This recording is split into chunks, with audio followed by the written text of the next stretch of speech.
अरे अरे अरे, संभाल कर लाना, दरवाजा थोड़ा छोटा है। चारू ने एक एंटीक भारी भरकम मेज कुर्सी उठाकर कमरे में लाते हुए 3 लेबरों से कहा। कमरा बहुत बड़ा नहीं था। एक साधारण सा नवदंपति का कमरा जैसा होता है ठीक वैसा ही था। एक तरफ पलंग पड़ा था, एक तरफ एक छोटी सी श्रृंगार मेज रखी थी। दूसरी ओर पुराने चलन की कपड़े रखने वाली लोहे की अलमारी खड़ी थी। एक किनारे खिड़की के पास ही थोड़ी जगह शेष थी। चारू ने उसी स्थान की ओर उंगली से इशारा करते हुए कहा, बस बस, वहीं रख दो इसे, संभाल कर। लेबरों ने मेज कुर्सी चारू की बताई जगह पर रख दी। चारू ने उन्हें उनका मेहनताना दिया। फिर वे वहां से चले गए। चारू कमरे में अकेले रह गई। उसने एक ठंडी सांस लेकर उस कुर्सी मेज पर दृष्टि डाली, फिर अपने कमरे को देखा। कैसे बेमेल लग रहे हैं दोनों। एक बिल्कुल निम्न मध्यवर्गीय कमरे में एक राजसी कुर्सी मेज का जोड़ा। दोनों में कोई साम्य ही नहीं था। कमरे का हर सामान जैसे उसके आगे अपने को हीन अनुभव करने लगा हो। चारू उठकर उस कुर्सी मेज के पास पहुंची। उसने कुर्सी की नक्काशी पर बड़े प्रेम से हाथ फिराया। बहुत ही बारीक और कलात्मक नक्काशी की गई थी। उसके उभरे हुए एक एक बेलबूटे का उतार चढ़ाव उसे याद है। न मालूम कितनी बार अपनी कला की पुस्तिका में उसने इसी की आकृति उकेरी थी और सदा अच्छे अंक पाए थे। मेज की लकड़ी की चमक उसकी मजबूती और स्वास्थ्य का पता दे रही थी। चारू ने मन ही मन अनुमान लगाया, कम से कम 100 साल पुरानी कुर्सी होगी यह। गहरे कत्थई रंग की मजबूत शीशम की लकड़ी की बनी ये कुर्सी मेज उसकी दादी माँ की निशानी है।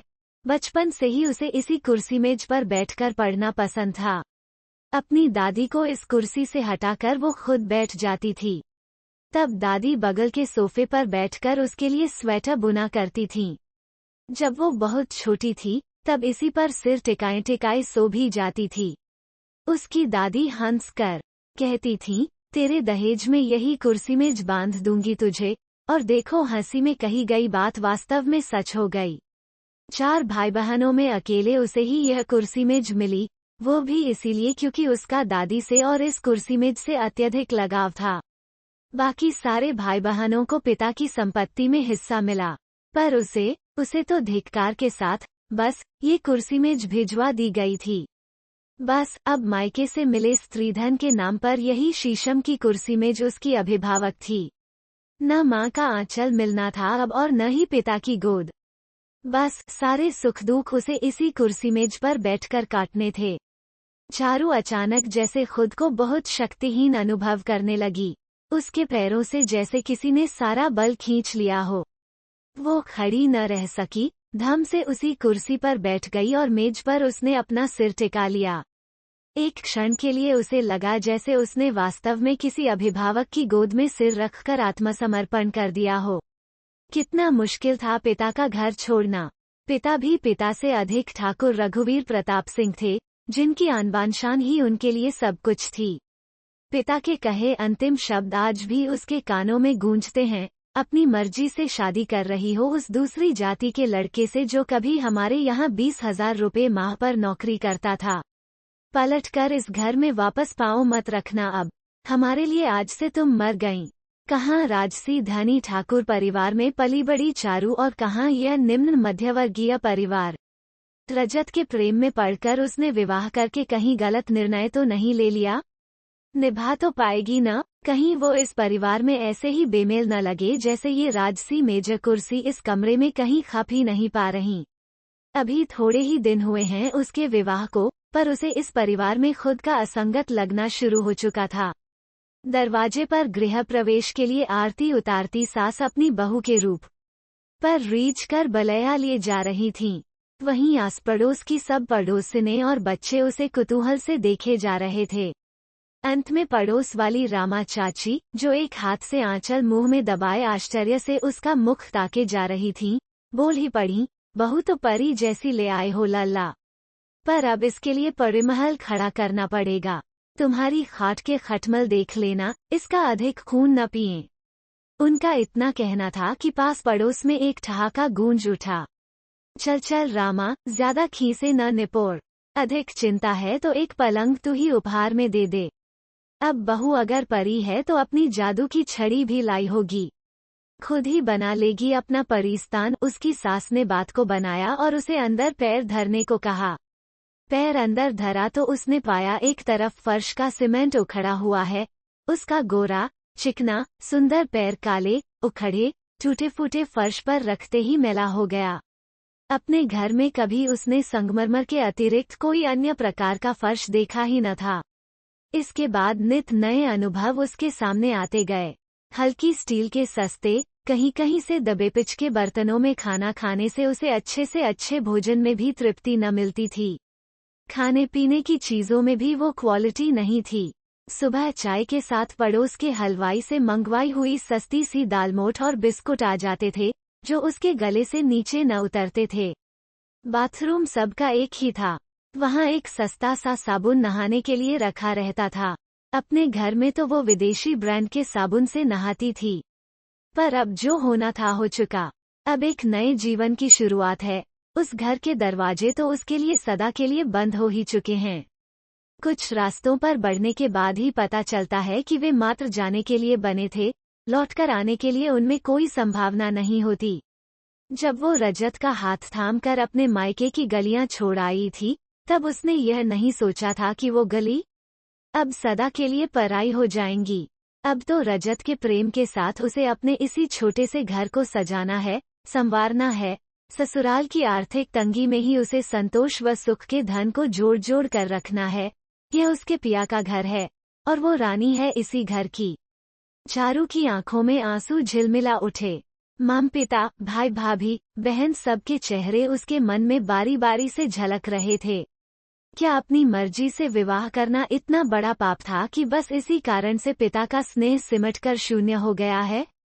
माँ की आंखों के लाल लाल डोरे उसे बरबस याद आने लगे। जब अंतिम घड़ी आ गई थी और वो हवेली के फाटक पर खड़ी अपना सूटकेस लिए जाने के लिए पैर बढ़ाने वाली थी, पिता ने तो अंतिम बार पैर छूने का मौका तक नहीं दिया। जैसे ही वो और रजत पैर छूने चले, उन्होंने पैर पीछे हटा लिए। पर माँ की आंखों से तो अश्रुओं का बांध टूट गया था। रोती हुई माँ का विदा में उठा हाथ कितनी देर तक हिलता रहा था। उसने मोटरसाइकिल के पीछे बैठे बैठे तब तक देखा था जब तक वो दृश्य उसकी आंखों से ओझल नहीं हो गया था।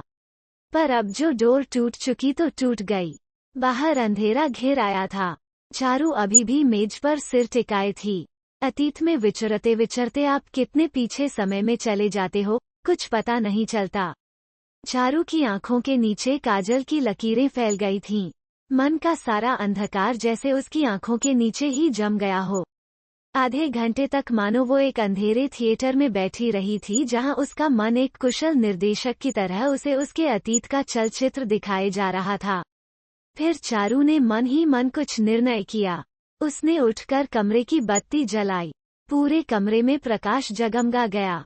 एक बार फिर वही छोटा कमरा और उससे तनिक भी मेल न खाती हुई कुर्सी मेज का जोड़ा मुंह चिढ़ाते हुए दृष्टि के सामने आकर जम गया। अब क्या करोगी चारू? चारू ने अपने आंसू पोंछ डाले। रजत के आने का यह हो रहा था। सामने रखी कपड़ों की अलमारी को चारू ने खोला। सबसे ऊपर के खाने में वो चादर तकिया के गिलाफ रखा करती थी। वहीं से उसने कुछ पुरानी और थोड़ा कम प्रयोग में आने वाली 2 चादरें निकालीं। एक उसने कुर्सी पर डाल दी और दूसरी को उसने फैलाकर मेज को ढक दिया। कुर्सी मेज के शीशम की ठसक, उसकी राजसी चमक, उसका नक्काशीदार अभिमानी सौंदर्य, उसका श्रेष्ठता का भाव, उसका मूल्यवान होने का दर्प, सब कुछ उन चादरों के आवरण के नीचे ढक चुका था। अब कुर्सी मेज उसके मध्यवर्गीय कमरे से पूरी तरह मेल खा रही थी। अब कोई नहीं कह सकता था कि यह टाट की पट्टी में लाल मखमल का पाबंद है। तभी रजत लौट आया था। चारू कुर्सी मेज की ओर ही मुंह किए खड़ी थी। अभी भी उसी ओर ताक रही थी। कमरे में घुसते ही रजत की सबसे पहली दृष्टि किनारे रखी कुर्सी मेज पर ठहर गई। फिर उसने चारू को लक्ष्य करके कहा, अरे वाह लेक्चरर साहिबा, आपने अपने पढ़ने लिखने के लिए कुर्सी मेज का इंतजाम भी कर लिया? यह उसने चहकते हुए कहा। उसे पता था चारू बिना कुर्सी मेज के कुछ पढ़ लिख ही नहीं पाती है। वो कुर्सी मेज लाने का मन बना ही रहा था। उसने सोचा था कि किसी दिन वो चारू को अचानक से उपहार देकर अचंभित कर देगा। पर यहाँ तो चारू ने उसे ही सरप्राइज दे दिया। रजत चारू के बिल्कुल निकट आकर खड़ा हो गया और कुर्सी मेज को चारू के साथ ही खड़े होकर देखने लगा। चारू ने उधर से अपनी दृष्टि उठाई और रजत की आंखों में देखा, फिर बोली, हाँ जी पति महोदय, जैसे राजा बिन सिंहासन अधूरा होता है न, वैसे ही एक अध्यापक बिन पढ़ने लिखने वाली एक कुर्सी मेज के अधूरा होता है। यही आज से मेरा सिंहासन है। अच्छा जी, मतलब आप नाइट लैंप जलाकर यहाँ देर रात पढ़ा करेंगी और मैं वहाँ पलंग पर करवटें बदल बदल कर आपकी प्रतीक्षा करूँगा। रजत ने अपना बैग एक कोने में फेंका और शरारत के साथ चारू को अपनी बाहों में ले लिया। या चारू मुस्कुराई, ये सब तो पहले सोचना था न, अब रिसर्च का काम होता ही इतना जटिल है, मैं क्या करूं? जानता हूं भाई, और इस पर यह चादर क्यों डाल रखी है? हटाओ, जरा देखूं तो इसकी क्वालिटी। और रजत ने चादर हटाने के लिए हाथ बढ़ाया, पर चारू ने उसका हाथ रोक लिया। क्या हुआ? रजत ने पूछा। आपको बताया था न, दादी की एक कुर्सी मेज थी, जो मुझे बहुत प्रिय थी, चारू ने कहा। हाँ, जानता हूँ, बहुत बार देखा है उसे मैंने तुम्हारे घर पर। यह भी देखा था कि तुम उस पर बैठी पढ़ती रहती थी मोटी मोटी किताबें। रजत के स्वर में अभी भी विनोद झलक रहा था। पिताजी ने भिजवाई है। चारू के स्वर में विषाद का भाव उतर आया था। ओह! रजत को जैसे ही बात समझ में आई वो गंभीर हो गया, फिर बोला, तो इस पर चादर क्यों डाल दी? यह तो ऐसे ही बड़ी सुंदर दिखती थी। क्या ठाठ है इसके तुम्हारे घर में? हटा दो न चादर। नहीं, इसे ऐसे ही रहने दीजिए। चारू भावुक होकर रजत के गले लग गई। मुझे अब आपके साथ ही अपने जीवन को सुंदर बनाना है। मैं अपने अतीत पर चादर डाल आई हूँ।